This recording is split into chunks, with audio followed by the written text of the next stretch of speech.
لو تناهيتم إلى سر الحياة وصنعتم كائنا حيا نرى. موسیٰ علیہ الصلوۃ والسلام جو تھے نا وہ بہت دور جا کے نہایا کرتے تھے, غسل کیا کرتے تھے, کیونکہ آپ کی طبیعت میں حیا بہت زیادہ تھی. اپنی قمیض بھی کسی کے سامنے نہیں اتارتے تھے, بہت زیادہ حیا تھی.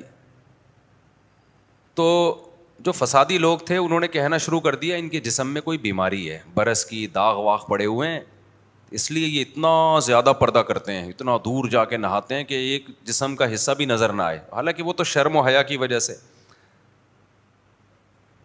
تو حضرت موسیٰ کو کتنا غصہ آتا ہوگا نا کہ جو چیز میری تعریف کی تھی وہ انہوں نے کیا بنا دی. کیونکہ بنی اسرائیل کا مینٹل لیول ہی نہیں تھا کہ کسی میں اتنی حیا بھی ہو سکتی ہے کہ مرد ہو اور اس کو کرتا اتارتے ہوئے بھی شرم آئے لوگوں کے سامنے. لوگوں کا مزاج ہوتا ہے نا, بعض لوگوں کو بہت زیادہ حیا ہوتی ہے ان میں.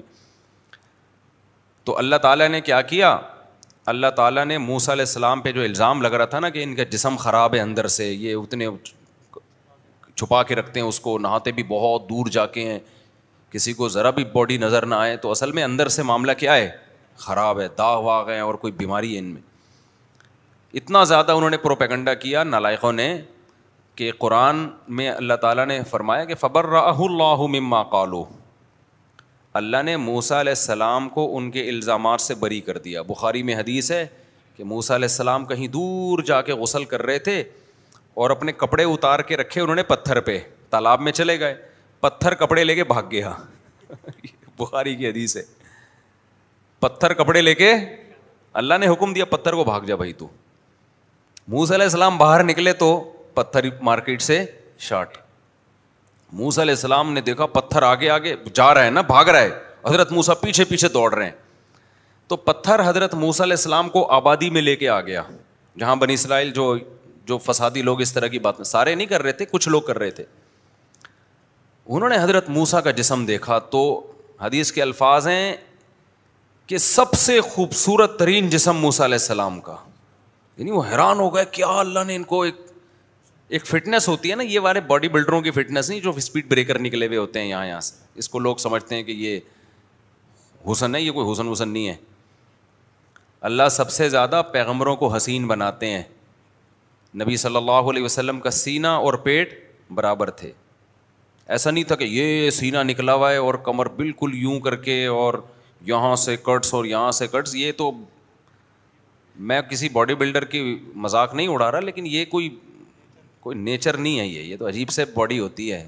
تمیز کا آدمی ہونا چاہیے, پیٹ نہ نکلا ہوا ہو, ہائٹ ہو, سینہ تھوڑا چوڑا ہو, اس کا گول سے بازو ہو, اس کو فیٹ ویٹ نہ ہو, یہ یوں کر کے جو سینے لٹک رہے ہوتے ہیں لوگوں کے, تو نارمل ہونا چاہیے. یہ تمام پیغمبروں کو اللہ نے حسن و جمال دیا ہے, مضبوط تھے وہ تمام پیغمبر. موٹی اسکن نہیں ہونی چاہیے, جیسے ہوتا ہے نا آج کل اتنا, جیسے لوگوں کے, بعض لوگوں کے, سب کی بات نہیں. تو موسیٰ علیہ السلام کا جب انہوں نے جسم دیکھا تو انہوں نے کہا کہ اس سے زیادہ خوبصورت تو کوئی ہو نہیں سکتا. تو قرآن میں اللہ نے کہا کہ اللہ نے بری کر دیا موسیٰ کو اس الزام سے. لوگوں نے کہا بھائی یہ حیا ہے ان میں. اب وہ تو پیغمبر تھے, اللہ نے بری کر دیا, لیکن اللہ ہر ایک کو تھوڑی اس طرح الزام سے بری کرتا ہے. تو میں نے طلبہ کو ایک بات کہی, میں نے کہا دیکھو اس دور سے یہ فسادی لوگ ہر عمل کی الٹی تعویل کرتے ہیں, ہر عمل کی الٹی تعویل. آپ کوئی بھی اچھا کام کرو کیڑے نکالیں گے بیٹھ کے. ہمارے جامعۃ الرشید میں تو ایسا بہت ہے. جامعۃ الرشید جب کوئی کام کرتا ہے نا, ابھی یعنی 14 اگست منا رہا ہے تو اب یہ حکومت کے پٹھو ہیں, یہ حکومت کو, میں نے کہا یار ان کا حکومت سے کیا لینا دینا, ملک کی محبت پیدا کرنے کے لیے کر رہے ہیں, ملک تو ہم سب کا ہے نا, تو کچھ اچھا سوچ لو. بولے یار ملک کے لیے کر رہے ہیں تاکہ ملک بچے. ملک, ہمارے جامعۃ الرشید کے بڑے ایک بات کہتے ہیں کہ ملک اگر گیا نا تو نہ اس کا فوج کو کوئی بڑا نقصان ہوگا, نہ عدلیہ کو کوئی بڑا نقصان ہوگا, نہ اسٹیبلشمنٹ کو کوئی بڑا نقصان ہوگا, نہ ہمارے سیاسی لیڈروں کو. یہ سب ان میں جو بڑے بڑے لوگ ہیں پتلی گلی سے نکل جائیں گے. پسیں گے ہم, سب سے پہلے دینی مدرسے پسیں گے, پھر اس کے بعد عوام پسے گی, اور جو متوسط طبقہ ہے نا ایسی لاشیں بچھیں گی جو آپ کو پتہ نہیں ہے. جب ملکوں میں بغاوتیں کامیاب ہوتی ہیں یا بغاوتیں ہوتی ہیں یا دوسرے ملک حملے کرتے ہیں تو ہوتا کیا ہے,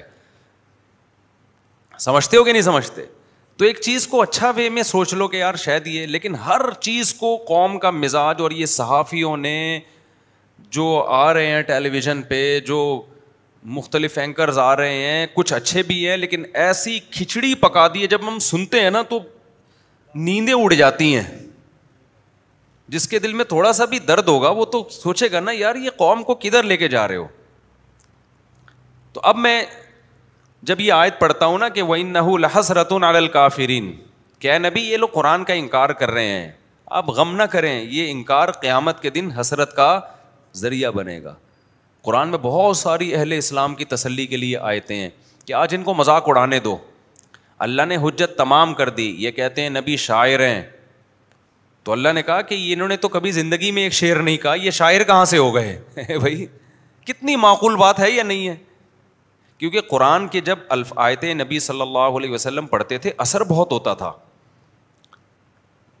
تو سوال پیدا ہوتا تھا تو یہ تو انہوں نے تو کبھی لکھا پڑھا ہے ہی نہیں, 40 سال تمہارے درمیان میں رہے ہیں, کبھی الف بھی نہیں لکھا انہوں نے, تو یہ ایسا کلام کیسے پیش کر رہے ہیں کہ دنیا ایک دم اس سے متاثر ہو رہی ہے, ایک دم مشرکین بھی ہل جاتے تھے اندر سے.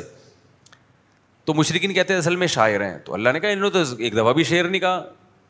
پھر وہ کہتے تھے یہ اصل میں منتر ہے, جادو ہے, جب پڑھتے ہیں نا تو مسمرزم ہونے لگتا ہے ہمارے اوپر. تو اللہ نے کہا جادوگروں کے حالات تو دیکھو تم, جادوگر ایسے ہوتے ہیں. کوئی جادوگر ماں باپ کے حقوق سکھاتا ہے, کوئی جادوگر وراثت کے مسائل بتاتا ہے, کوئی جادوگر طلاق کے حکام سکھا رہا ہوتا ہے, کوئی جادوگر یہ بتاتا ہے کیا یار آیت ہے. کیسے عجیب انداز سے قرآن والدین کے حقوق کو ایکسپلین کرتا ہے, اتنا مزیدار انداز ہے قرآن کا. وہ تو مجھ سے پڑھا ہی نہیں, پھر میں جب اس ٹاپک پر آتا ہوں تو پھر وہ آگے پھر بیان ہی نہیں ہوتا مجھ سے.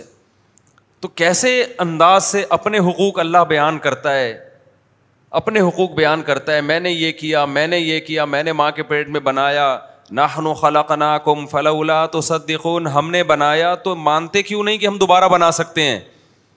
یہ جادوگروں میں کبھی زندگی میں دیکھا, جاؤ نا یہاں پر جو جادوگروں نے لکھا ہوتا ہے نا سنگ دل محبوب آپ کے قدموں میں, ذرا اس کی جا کے دیکھو تو صحیح اس کی حالت. جادوگروں کے تو یہ کام ہے نا.